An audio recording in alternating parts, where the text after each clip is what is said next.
Let's listen to an expert doctor, Rajendra Agrawal, MD Medicine from Rahul Clinic, Solapur, for hypertension in young population along with coronary artery disease and higher heart rate. Can be sure of happy heart. How do we define hypertension and when should we conclude that the person has hypertension? मी doctor Rajendra Agarwal, मी MD general medicine आहे. गेली 40 वर्ष private practice करतो आहे आणि कॉलेजेसना पण medicine विषय फिजिओलॉजी विषय शिकवतो आहे. बीपी म्हणजे ब्लड प्रेशर. रक्तवाहिन्यामधनं आपलं रक्त वाहत असतं तर दाब पडतो रक्तवाहिन्याच्या भिंतीवर, रक्तवाहिन्याच्या साईड वॉल्सवर. तर तो प्रेशर आपण डायरेक्ट इनडायरेक्ट इन्स्ट्रुमेंटने मोजू शकतो. त्या प्रेशरच्या नॉर्मल व्हॅल्यूज आहेत. या एजला असा पाहिजे, या एजला असा पाहिजे. जेव्हा हा ब्लड प्रेशर नॉर्मल व्हॅल्यू पेक्षा जास्त निघतो तर साधारण लोकांना हा 120/80 आकडा माहिती आहे. तर वरचा ज्याला आपण सिस्टोलिक म्हणतो, हार्टच्या आकुंचनाबरोबर जो प्रेशर येतो तर तो साधारण 130 पर्यंत चालतो ऍडल्ट मध्ये. आणि जो डायस्टोलिक, हार्ट जेव्हा रिलॅक्स होतं किंवा डायस्टोल फेज मध्ये जातो त्याला डायस्टोलिक ब्लड प्रेशर म्हणतात, तो आपल्याला साधारण 90च्या आत असावा.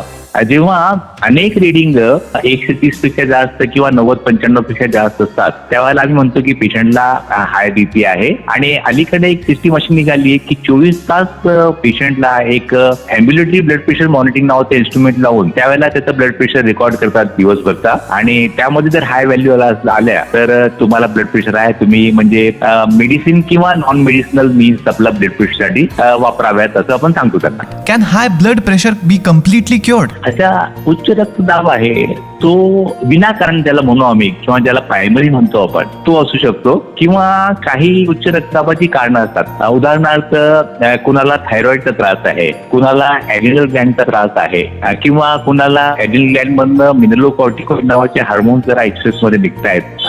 अशी काही कारणं आहेत. तर ती कारणं जर दुरुस्त होण्यासारखी असली की ब्लड प्रेशर दुरुस्त होतो. पण कॉमन जो हाय ब्लड प्रेशर आहे, उच्च रक्तदाब आहे, ते म्हटलं तर विनाकारण, म्हटलं तर अनेक कारणं. विनाकारण म्हणताना त्याचं असं पॉइंट करावं असं कारण सापडत नाही. पण आपण ओव्हरऑल बघितलं की बाबा विलेज पेक्षा सिटीमध्ये जास्त, नॉर्मल माणसापेक्षा महत्वाकांक्षी किंवा ज्याच्या जॉबमध्ये किंवा ज्याच्या फॅमिलीमध्ये जरा स्ट्रेसफुल सिच्युएशन आहेत त्याच्यामध्ये जास्त असं जेव्हा बघतो त्यावेळेला त्याला म्हणूयात पण मनाची अशांती किंवा मनावरचा ताण तणाव हे कुठेतरी आपल्या बॉडीवर, आपल्या शरीरावर परिणाम करतं, रक्तवाहिन्यावर परिणाम करतं आणि त्यामुळे हाय बीपी येतो. तर हा ज्याला आपण प्रायमरी हायपरटेन्शन किंवा विनाकारणचा हायपरटेन्शन म्हणतो किंवा हाय बीपी म्हणतो, जाणं अवघड आहे. त्याच्यासाठी नॉन फार्मॅकोलॉजिकल मीन्स म्हणजे नॉन मेडिसिनल मीन्स म्हणताना वॉक आहे, वेट नॉर्मल ठेवणं आहे, मीठ कमी खाणं आहे, तंबाखू सिगरेट वगैरे बंद करणं आहे आणि रिलॅक्सेशन, योगा, मेडिटेशन वगैरे करणं आहे. याच्याने 20 ते 30 मिलीमीटर कमी होऊ शकतो.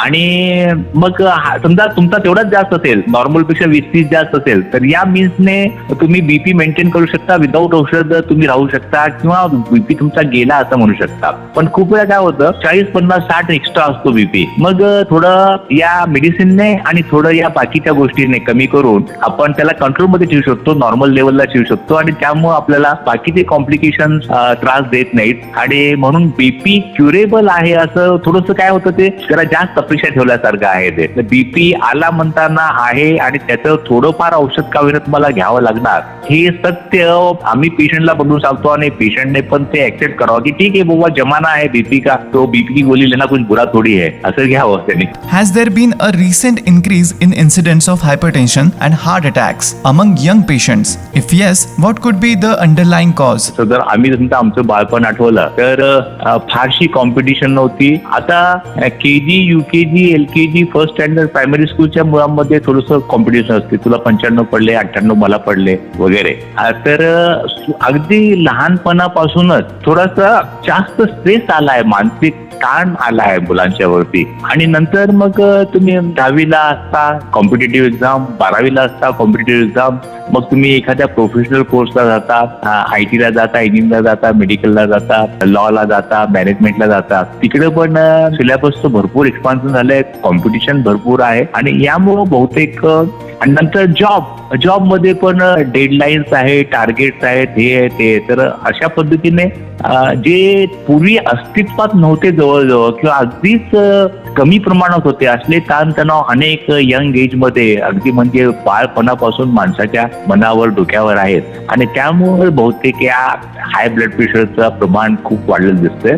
आणि ताणतणावामुळे ब्लड प्रेशर जर वाढतो, ब्लड प्रेशरचा इफेक्ट आहे हार्टवर आणि हार्टच्या रक्तवाहिन्यावर, आणि या ताणतणावामध्ये जे केमिकल्स त्यांचा पण रक्तवाहिन्यावर परिणाम होतो. रक्तवाहिन्या तंग होतात, रक्तवाहिन्या बंद पडल्या की त्याला आपण हार्ट अटॅक म्हणतो. आणि खूप लोक अगदी मोठ्या शहराच्या, मेट्रो शहराच्या किंवा कॉस्मोपॉलिटन शहराच्या आयसीयू मध्ये आपण जर बघितलं तर 25, 30, 28 मुलं असतात हार्ट अटॅकने सफर झालेली, ऍडमिट असलेली. तर हे प्रमाण वाढलंय आणि यासाठी थोडंसं आपल्याला प्रोएक्टिव्ह काहीतरी करावं लागणार आहे की बाबा मुलांना त्यांचा सिलेबस, त्यांची कॉम्पिटिशन, तिथनंच त्यांना थोडंसं काउन्सिलिंग किंवा थोडंसं सायकोथेरपी वगैरे देऊन त्यांना थोडंसं रिलॅक्सेशन शिकवावं लागणार आहे आपल्याला. Public Awareness Initiative by Glenmark Pharmaceuticals.